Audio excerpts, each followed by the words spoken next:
Bom dia, meus irmãos, sejam bem-vindos a mais um culto de oração na IBR Alto Branco. Esperamos que os irmãos estejam bem, estejam animados para mais um tempo em que o Senhor vai falar aos nossos corações a sua palavra, possamos ter o desejo ardente de conhecer, dedicação a ser disciplinados para conhecer mais do Senhor através da sua palavra. Esse é o nosso desejo para cada um dos irmãos. Vamos orar ao nosso Deus pedindo por esse tempo de louvor, esse tempo de aprendizado, que possam ser tempos de edificação para as nossas vidas. Amém? Senhor nosso Deus, nosso Pai, te somos gratos por mais um dia, pedimos perdão pelos nossos pecados, Senhor. Te agradecemos por todas as coisas que ocorrem conosco, sabendo que tudo tem um propósito, tudo tem está debaixo do controle soberano das tuas mãos. Então te louvamos que possamos ter a atitude correta diante delas. Te pedimos por cada irmão, que o Senhor possa estar fortalecendo a fé de cada um, que o Senhor possa estar trabalhando no coração de cada um e que eles possam sair desse período desejando te servir mais, se reunir mais com os amados irmãos da tua igreja, que é o teu corpo, que são os irmãos. Então que eles possam querer estar juntos em comunhão, tendo um só pensamento. Então assim te oramos, recebe o nosso louvor e te pedimos que o Senhor venha falar aos nossos corações. Assim te oramos em nome de Jesus. Amém. Amém. Se você não reuniu a família, reúna. Se não pegou sua Bíblia, pegue e vamos aprender mais do Senhor. Vamos iniciar louvando ao nosso Deus com o hino 9 do cantor cristão, Santo, Santo, Santo. Tá bom? Vamos louvar o nosso Deus bem forte, reconhecendo sua santidade, sua característica, seu caráter, né? Nesse momento. Vamos louvar o nosso Deus. Hino de número 9 do cantor cristão, que tem por título Santo. Vamos louvar ao Senhor.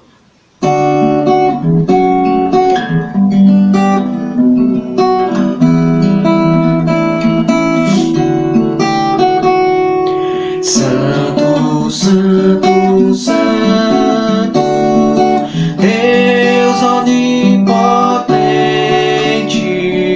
cedo de manhã cantaremos teu louvor. Santo, Santo, Santo, Deus Jeová triuno, és um só Deus, excelso Criador. Santo, Santo, Santo, todos os remidos, junto com os anjos, proclamam teu louvor. Antes de formasse-o firmamente a terra, eras e sempre és, hás de ser, Senhor. Santo, Santo, Santo, nós os pecadores não podemos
que belo hino. Vamos continuar agora lendo a palavra do nosso Deus. Eu queria que os amados fossem até 1 Tessalonicenses capítulo 5, versículos 8 e até o 10, até o 11. Então, 1 Tessalonicenses capítulo 5, verso 8 ao 11. Gostaria que os irmãos fossem até lá, abrissem suas Bíblias nesse instante. Todos pegaram a Bíblia, abriram. Amém? Podemos ler? Diz assim a palavra do nosso Deus: Nós, porém, que somos do dia, sejamos sóbrios, revestindo-nos da couraça da fé e do amor, e tomando como capacete a esperança da salvação. Porque Deus não nos destinou para a ira, mas para alcançar a salvação mediante nosso Senhor Jesus Cristo, que morreu por nós para que, quer vigiemos, quer durmamos, vivamos em união com Ele. Consolai-vos, pois, uns aos outros e edificai-vos reciprocamente, como também estáis fazendo. Amém? Que o Senhor possa aplicar a sua palavra aos nossos corações, relembrando daquilo que vimos semana passada, né? Vamos continuar louvando ao nosso Deus com o hino Para Sempre com Jesus. Que possamos meditar nessa letra e logo após voltaremos com o estudo, tá bom? Deus abençoe. Vamos louvar o nosso Deus. Graça e paz, amados. Iremos entoar um louvor que tem por título Para Sempre com Jesus.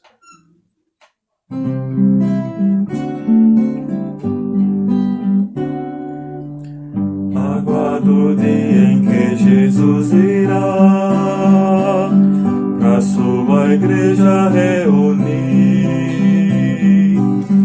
Morreu, ressuscitou, em breve voltará, nos levará pra si.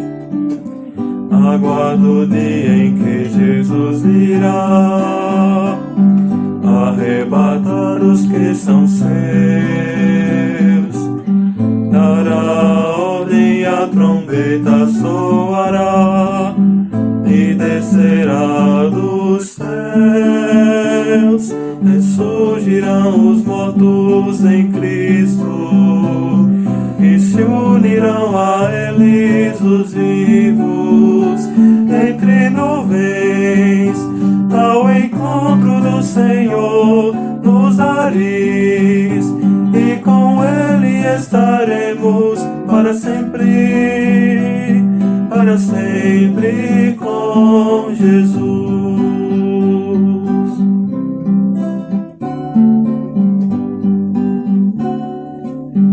A semelhança do Senhor Jesus, os nossos corpos ficarão de glória, revestidos pela eterna luz, os salvos estarão. No céu não haverá pecado, mal, escuridão, tristeza ou dor. Ó, consolai-vos, pois ao lar celestial nos levará ao Senhor. Ressurgirão os mortos em Cristo e se unirão a eles os vivos entre nuvens ao encontro do Senhor nos ares, e com Ele estaremos para sempre com Jesus.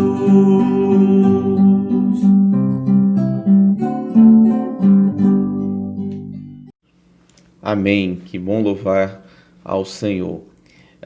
Irmãos, hoje o nosso tempo de meditação continua naquela temática que trabalhamos semana passada, a igreja sendo poupada da grande tribulação, que é um tempo específico, como já vimos, em que a ira de Deus será derramada sobre a terra.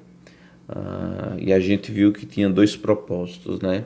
A gente vai poder ver um pouco mais hoje acerca disso e continuaremos dando sequência semana que vem, tá bom? Então vamos orar ao nosso Deus, pedindo a Ele discernimento para compreendermos a sua palavra.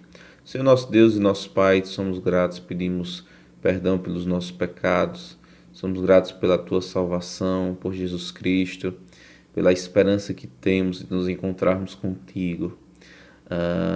Nos dá entendimento, compreensão da Tua palavra, que possamos assimilar essas verdades e isso possa impactar a nossa vida de maneira que possamos nos tornar produtivos, que possamos nos tornar frutíferos na Tua obra, em crescimento, em santificação, em devoção a Ti. Assim te oramos, Senhor, em nome de Jesus. Amém.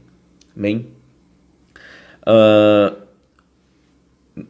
Nós tínhamos visto semana passada a análise de 1ª e 2ª Tessalonicenses, as partes que falam acerca da vinda de Cristo, do retorno dele. E vimos que o Senhor não nos destinou à ira, mas à aquisição da salvação por meio de Jesus Cristo. Que nós não somos da noite, mas somos do dia, e não seremos pegos de surpresa com esse período. Que o iníquo, esse tempo de tribulação não ocorrerá sem que primeiro se manifeste o iníquo, o filho da perdição, antes que aquilo que o detém seja retirado. Então tudo isso são, vamos dizer assim, textos que apontam para a retirada da igreja, né? Apontam para a certeza de que nós não estamos vivendo o período da tribulação. Então, primeiro manifestará o iníquo. Segundo, esse iníquo só será manifesto quando aquilo que o detém for retirado. Entendemos seu Espírito Santo através da igreja. Então, será retirado, né? E aí ele vai se manifestar, o iníquo, que falará coisas abomináveis, blasfemará contra o Senhor e virá assim a apostasia, né? Então isso vimos semana passada. Nós tínhamos falado que a tribulação tem dois principais objetivos. O primeiro seria punir o mundo gentílico. A gente pode ver isso em Apocalipse. Se você for lá hoje, é o texto que a gente vai se ater mais hoje, mais para frente. Mas se você for no capítulo 3, versículo 10, quando Cristo escreve a carta à igreja dita, né, vamos dizer assim, a igreja de Filadélfia, ele fala que virá uma provação sobre toda a face da terra, né? É interessante que o livro do Apocalipse, ele mesmo se divide, escreve as coisas que tens visto, a visão de João, as coisas que são, capítulo 2 e 3, e as coisas que hão de ocorrer depois destas coisas, ou seja, depois das coisas que são. Então ocorrerá coisas. Que coisas são essas? É descrito em Apocalipse até o capítulo 19, né? Então ele lá diz no capítulo 3, versículo 10, porque guardaste a palavra da minha perseverança, também eu te guardarei da hora da provação, que há de vir sobre o mundo inteiro, para experimentar os que habitam sobre a terra. Então a gente vê aqui que tem um caráter de pegar todo o mundo gentílico, todo mundo de fato existente, esses julgamentos do Senhor. E como é que eu posso identificar Apocalipse como sendo descrito como um período de ira, né? Se você observar o capítulo 6, versículo 16, diz o seguinte: e disseram aos montes e aos rochedos: caí sobre nós, escondei-nos da face daquele que se assenta no trono e da ira do Cordeiro. Então é a ira de Cristo que será derramada sobre a terra, né? Vimos também, podemos ver também em Apocalipse, que será um tempo tão terrível que as pessoas procurarão a morte e não encontrarão. Capítulo 9, versículo 6. Naqueles dias os homens buscarão a morte e não a acharão. Também terão ardente desejo de morrer, mas a morte fugirá deles, né? Então você vê aí como será esse período, né? É um período terrível. Deixe-me ver aqui mais uma coisa.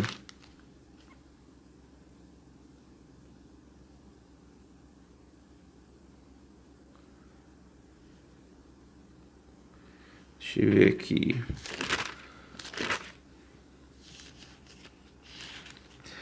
Segundo a tribulação, esse tempo específico que é identificado na palavra do nosso Deus como um tempo específico, né? A angústia de Jacó, um tempo que nunca houve antes, nunca haverá depois, é algo extremamente judaico. Se você observar em Apocalipse, então você vê, por exemplo, os 144 mil judeus, né? No capítulo 7, versículo 4, então vi o número dos que foram selados, que eram 144 mil de todas as tribos dos filhos de Israel.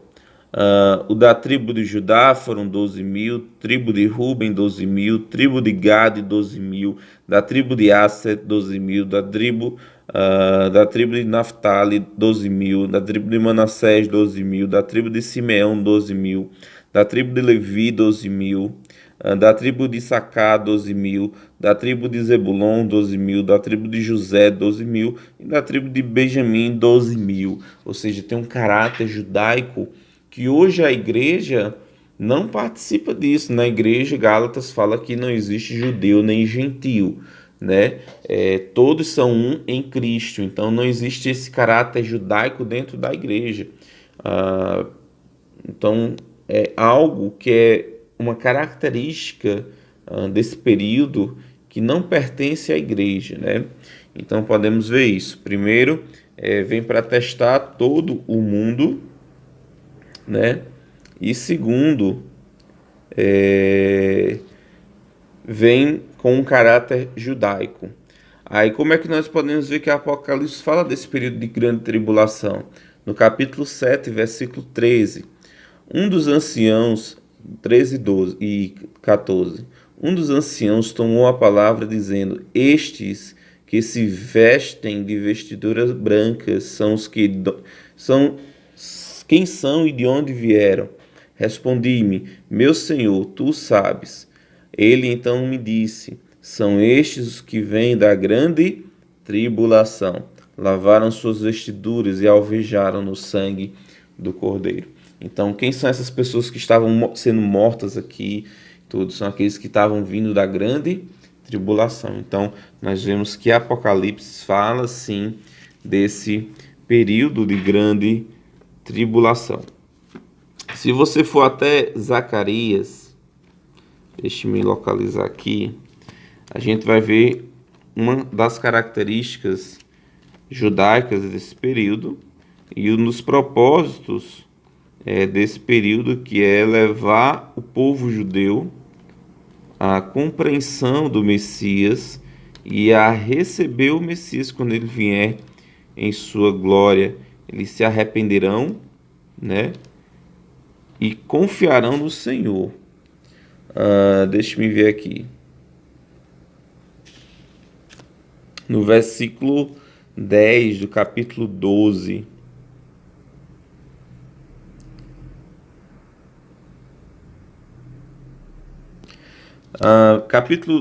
Capítulo 12, versículo 3, diz assim: naquele dia farei de Jerusalém uma pedra pesada para todos os povos. Todos os que a erguerem se ferirão gravemente contra ela. Se ajuntarão todas as nações da terra. No final da tribulação, todas as nações virão para a guerra do Armagedon, né? E cercarão ali Jerusalém. Naquele dia, versículo 9: procurarei destruir todas as nações que vierem contra Jerusalém, e sobre a casa de Davi e sobre os habitantes de Jerusalém derramarei o espírito de graça e de súplicas. Ou seja, eles passarão por uma perseguição do anticristo, né, o povo de Israel. Se lembrem o que Cristo disse: eu vim, não me receberam, se outro vier em meu nome, o receberão. De fato, receberão o anticristo. O anticristo, de acordo com a profecia de Daniel, ele fará um acordo de 1 semana com Israel, um tratado de paz de 7 anos, né? No meio dos 7 anos, ele quebrará o acordo e perseguirá o povo de Deus, fará cessar o sacrifício. E ali, quando ele começa a perseguir o povo, né, 2/3 do povo judaico morre, e no final sobra 1/3 do restante do povo judaico para receber Cristo, para iniciar o reino milenar. E nesse momento em que Cristo volta para libertar Israel, para julgar as nações, diz o seguinte: sobre a casa de Davi, sobre os habitantes de Jerusalém, derramarei o espírito da graça e de súplicas, olharão para mim a quem transpassaram. Pranteá-lo-ão como quem pranteia por um unigênito, e chorarão por ele como quem chora amargamente pelo primogênito. Ou seja, ali Israel entenderá que de fato Cristo já veio, que Cristo veio e é esse a quem eles transpassaram. Então o Senhor usará essa situação para levar Israel a um coração apto a receber o Senhor, né? Mas o nosso texto que eu gostaria de ficar hoje com vocês é o texto de Apocalipse, capítulo 3, versículo 10. Apocalipse, capítulo 3, versículo 10. É concórdia tanto naqueles que acreditam no pós-tribulacionismo como aqueles que são pré-tribulacionistas, né? Que esse termo, a provação que há de vir sobre todo mundo, refere-se sim à tribulação, né? A divergência se encontra em uma expressão, e eu vou tentar trabalhar essa expressão hoje com os amados irmãos para entendermos o que ela significa. Versículo 10: porque guardaste a palavra da minha perseverança, ou seja, eles receberam o evangelho, guardaram, eles creram em Cristo. Aí ele diz o seguinte: também eu te guardarei da hora da provação. Essa provação é relacionada à tribulação, né, que vai ser descrito nos capítulos posteriores. E eu te guardarei da hora da provação que há de vir sobre o mundo inteiro. Então, a questão aí é o que significa guardarei da hora da aprovação.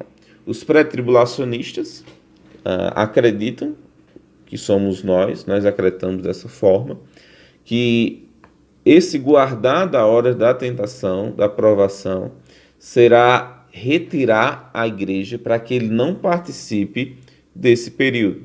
Aqueles que não acreditam nisso, aqueles que acreditam que a igreja vai passar pela tribulação, eles dizem que o Senhor guardará vamos dizer assim, das coisas terríveis que estarão ocorrendo, entretanto passando por elas, né? Sem ser retirado. Então o Senhor vai estar guardando, preservando nesse período, né? Entretanto, a gente poderia abordar duas coisas que entram em choque com esse pensamento. A primeira coisa é que Apocalipse, Mateus, fala que os santos desse período, que são aquelas pessoas que vão começar a crer no Senhor nesse período, eles serão perseguidos pelo anticristo. Eles sofrerão. Então, eles não serão poupados, né? Nesse período. Serão poupados da ira de Deus, mas não do sofrimento, né? Então, esse seria o primeiro motivo. O segundo motivo, e esse mais específico em relação ao texto, é que o fato de ser guardado aqui, que os pós-tribulacionistas acreditam, eles geralmente associam com João. Quando lá no Evangelho de João, capítulo 17, versículo 15, diz o seguinte, João 17, versículo 15. Olha o que diz lá. Não peço que os tires do mundo, é a oração de Cristo, e sim que os guardes do mal, né? Ou seja, Cristo está dizendo que vai para o Pai, né? E eles irão ficar, os seus. Aí ele pede, não os peço que tire do mundo, mas que os guardes de todo o mal. Ou seja, eles utilizam esse texto para dizer que de fato o Senhor não nos tirará daqui, mas que de fato nos protegerá. Entretanto, isso é o que ocorre hoje. O Senhor nos deixa aqui para testemunho, para proclamar a verdade dele, e nós oramos, o Senhor intercede por nós, para que o Senhor nos livre do mal, nos livre das ciladas do inimigo, de Satanás, né? Entretanto, o texto de Apocalipse, nós vimos que a tribulação é um período específico. O texto de Apocalipse ele não fala que Deus vai nos guardar da provação apenas. Ele vai nos guardar do tempo. Tem como você estar e ser guardado do período? Tem. Entretanto, o texto não fala que nós seremos guardados da provação, mas ele fala que seremos guardados do tempo da aprovação. Ou seja, não tem como você ser guardado do tempo da aprovação estando nesse período, né? Então, porque guardaste a palavra da minha perseverança, também eu te guardarei da hora da aprovação. Ou seja, o tempo específico que nós vimos em outros textos, nos profetas, em Jeremias, em Isaías, em Mateus, em Marcos, nós vimos que haverá um tempo específico, Daniel também fala isso, e que um sofrimento que nunca ocorreu antes e nunca ocorreu depois. Bem, João coloca para nós em Apocalipse que será um tempo de provação, um tempo de tentação sobre a face da terra. E a promessa que ele dá à igreja de Filadélfia é que, pelo fato de eles terem recebido a Cristo, eles serão guardados não da provação, não da tentação, mas do tempo da provação.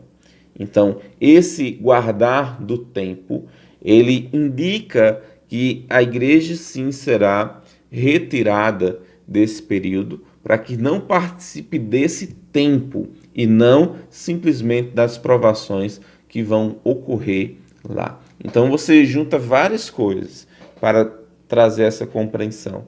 Primeiro, você tem um caráter judaico, você tem um tempo que é chamado, através do profeta Jeremias, de tempo da angústia de Jacó. Ao contrário do que você tem a igreja hoje, que é um tempo em que não existe mais distinção entre judeu e grego, né? Entre aqueles que eram de Israel e aqueles que eram não pertencentes a Israel, que são os gentios, as demais gentes, né? Então, você tem uma distinção nesse período. Você vê isso claramente em Apocalipse. Segundo, a igreja ela não tem nenhuma característica desses que vemos judaicas, porque na igreja não existe mais essa distinção. Terceiro, a igreja tem a promessa de ser retirado de um período de tentação que virá sobre toda a terra.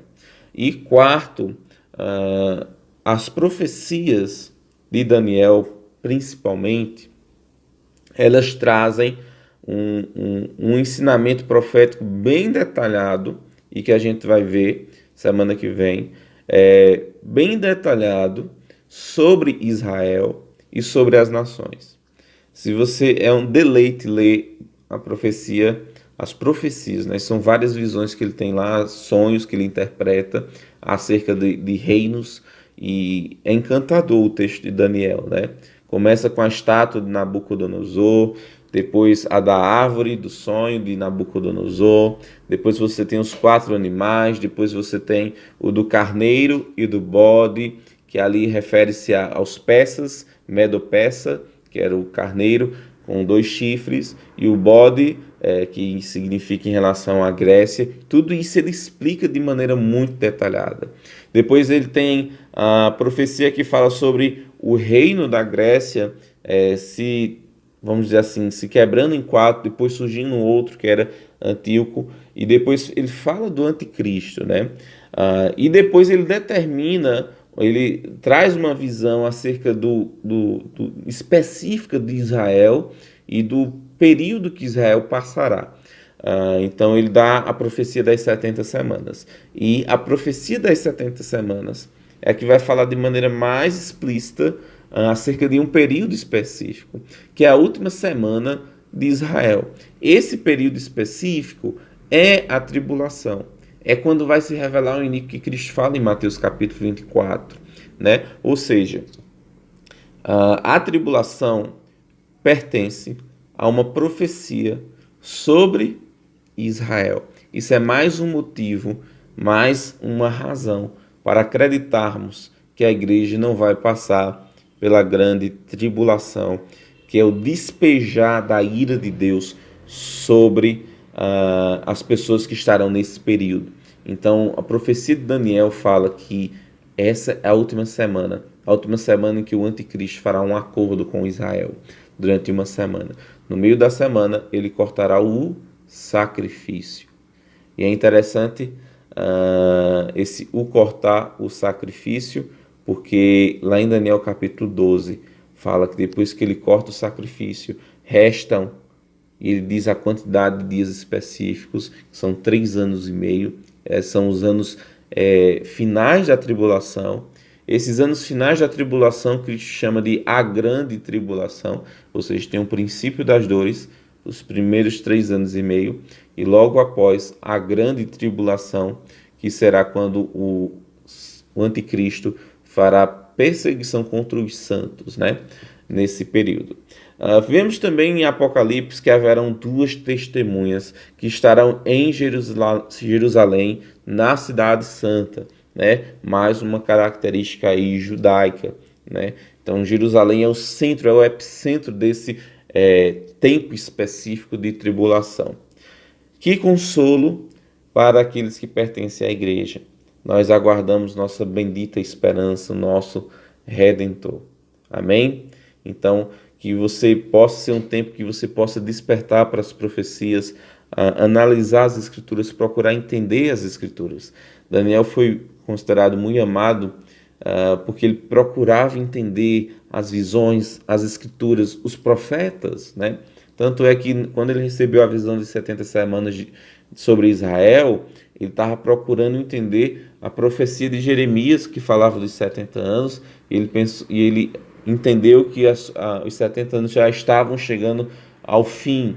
Então Deus revela todo o plano acerca de Israel para ele, né? Isso é o que nós iremos ver semana que vem, o profeta Daniel e as 70 semanas, assim como outras profecias que existem lá, tá bom? Então, Deus abençoe a cada irmão, que você possa cada vez mais crescer no conhecimento do Senhor, para não ser levado por vento de doutrina. Amém? Agora, irmãos, nós teremos o nosso tempo de oração, e nós queria que vocês prestassem muita atenção. A gente vai fazer como de costume, coloca os pedidos e agradecimentos no grupo, pois aqueles que não tiverem um aplicativo, eles verificam no grupo, oram em casa, como temos feito. E aqueles que têm um aplicativo, Google Meet, a gente vai nos reunir agora e orar uns pelos outros ao vivo, né? Então, vai ser colocado o link aí no grupo da igreja e a gente vai poder fazer isso. E você que está em casa, ore ao Senhor com sua família, agradeça a Ele pelas bênçãos que Ele tem derramado, a tão grande salvação, sem sombra de dúvida, é a melhor, a maior de todas, né? Então, esteja orando ao Senhor com sua família nesse momento, tá bom?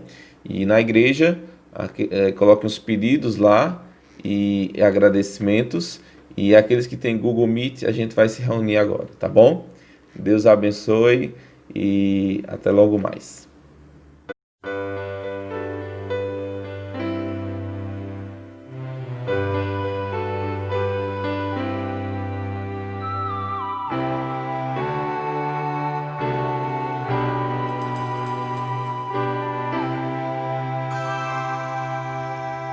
Deus é o nosso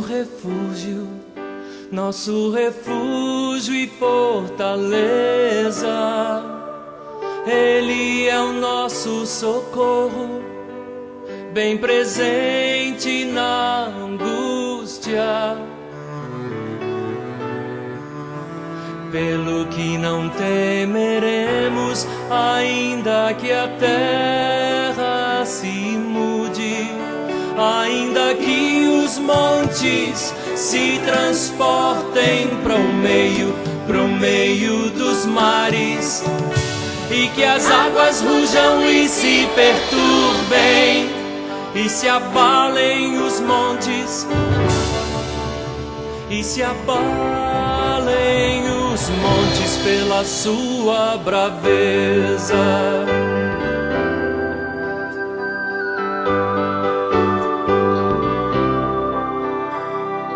Deus é o nosso refúgio e fortaleza. Ele é o nosso socorro, bem presente na angústia.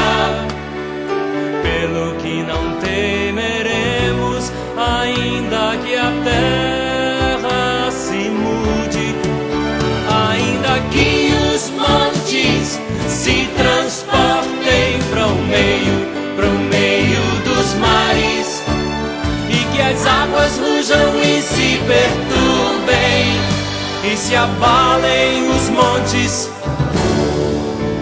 e se abalem os montes pela sua braveza.